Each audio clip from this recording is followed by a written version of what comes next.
Early in the autumn, the Peterkins began to prepare for their Christmas tree. Everything was done in great privacy, as it was to be a surprise to the neighbors, as well as to the rest of the family. Mr. Peterkin had been up to Mr. Bromwick's woodlot, and with his consent selected the tree. Agamemnon went to look at it occasionally after dark, and Solomon John made frequent visits to it mornings, just after sunrise.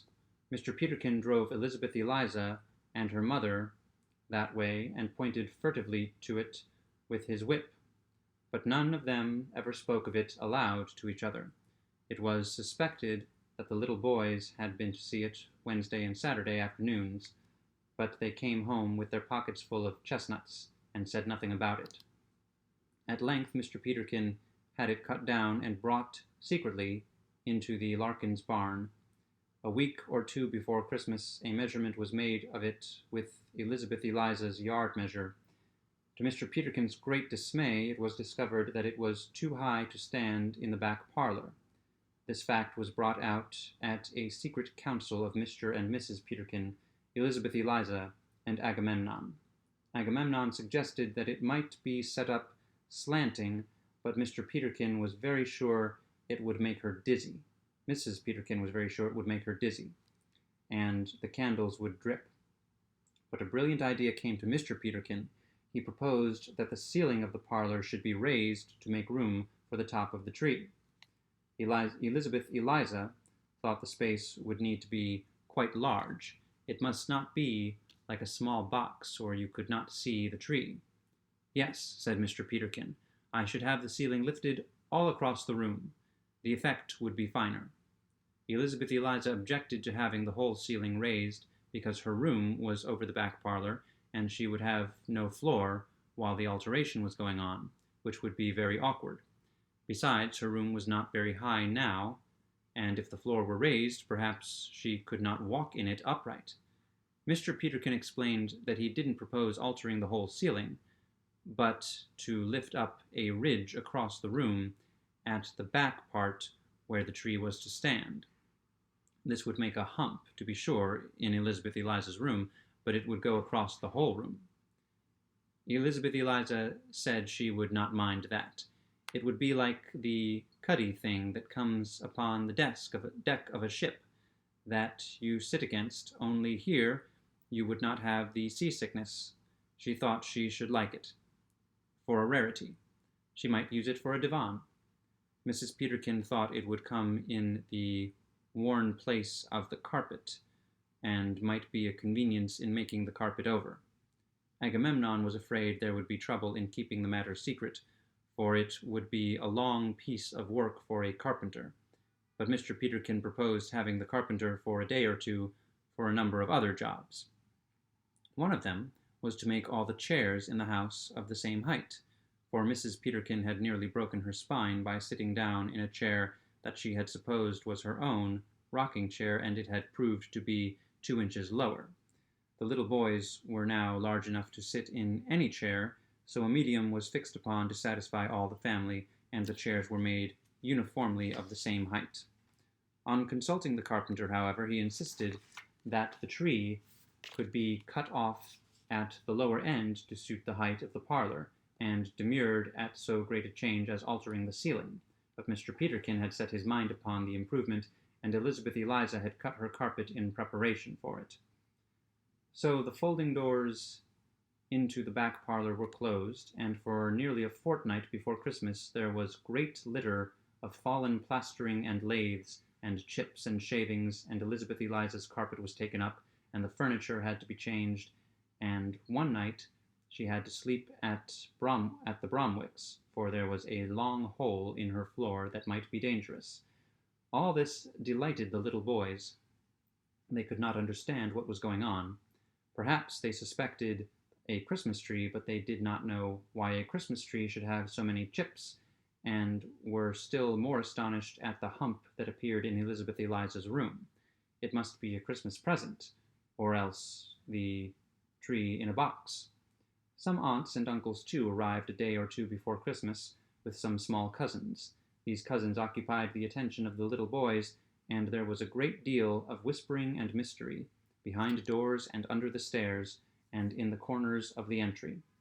Solomon John was busy privately making some candles for the tree. He had been collecting some bayberries. As he understood, they made very nice candles, so that it would not be necessary to buy any. The elders of the family never all went into the back parlor together, and all tried not to see what was going on.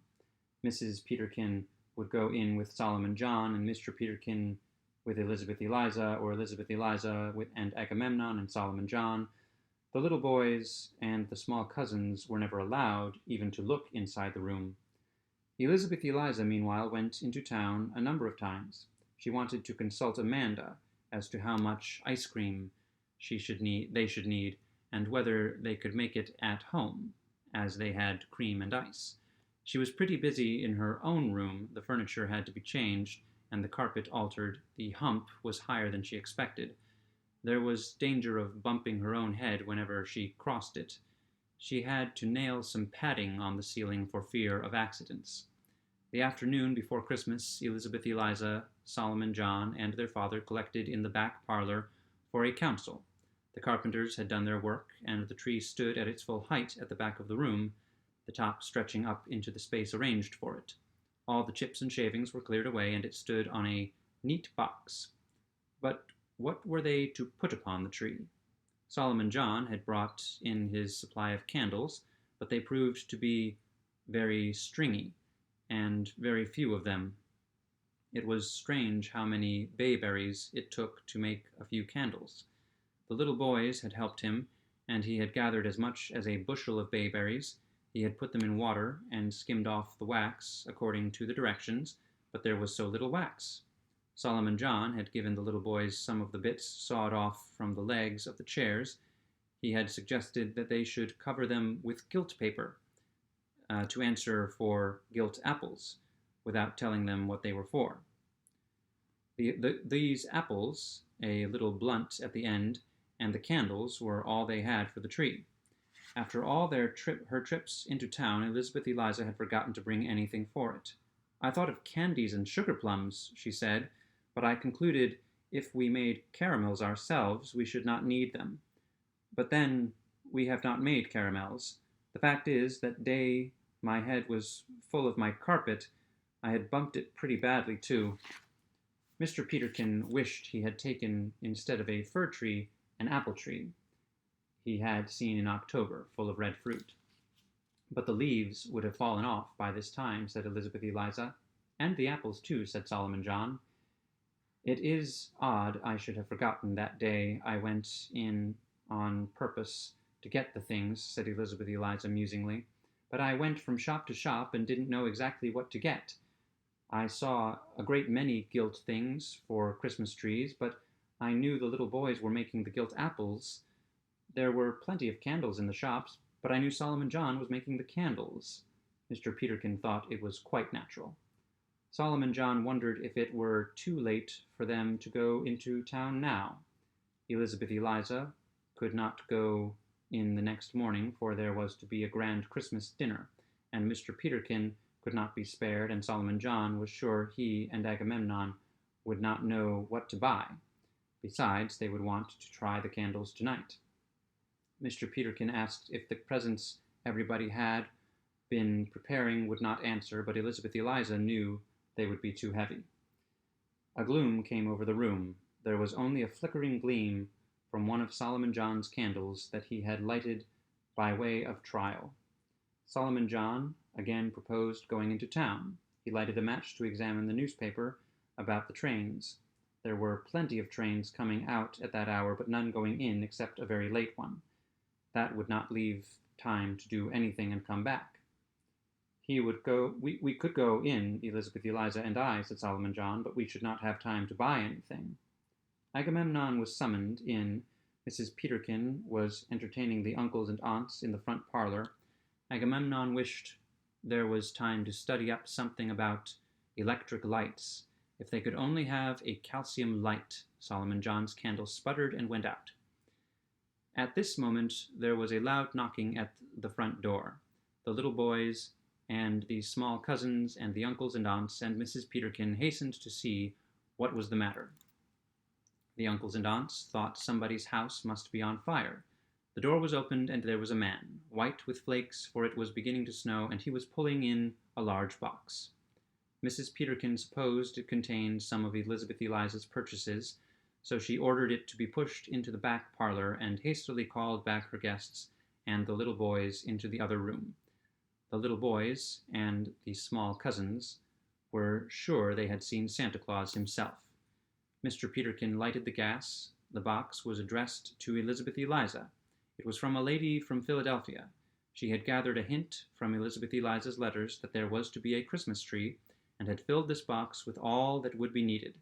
It was opened directly. There was every kind of gilt hanging thing, from gilt peapods to butterflies on springs. There were shining flags and lanterns, and bird cages, and nests with birds sitting on them, baskets of fruit, gilt apples, and bunches of grapes, and at the bottom of the whole a large box of candles, and a box of Philadelphia bonbons. Elizabeth Eliza and Solomon John could scarcely keep from screaming. The little boys and the small cousins knocked on the folding doors to ask what was the matter. Hastily, Mr. Peterkin and the rest took out the things and hung them on the tree, and put on the candles. When it was all done, it looked so well that Mr. Peterkin exclaimed, "Let us light the candles now, and send to invite all the neighbors tonight, and have the tree on Christmas Eve." And so it was. The Peterkins had their Christmas tree the day before, and on Christmas night could go and visit their neighbors.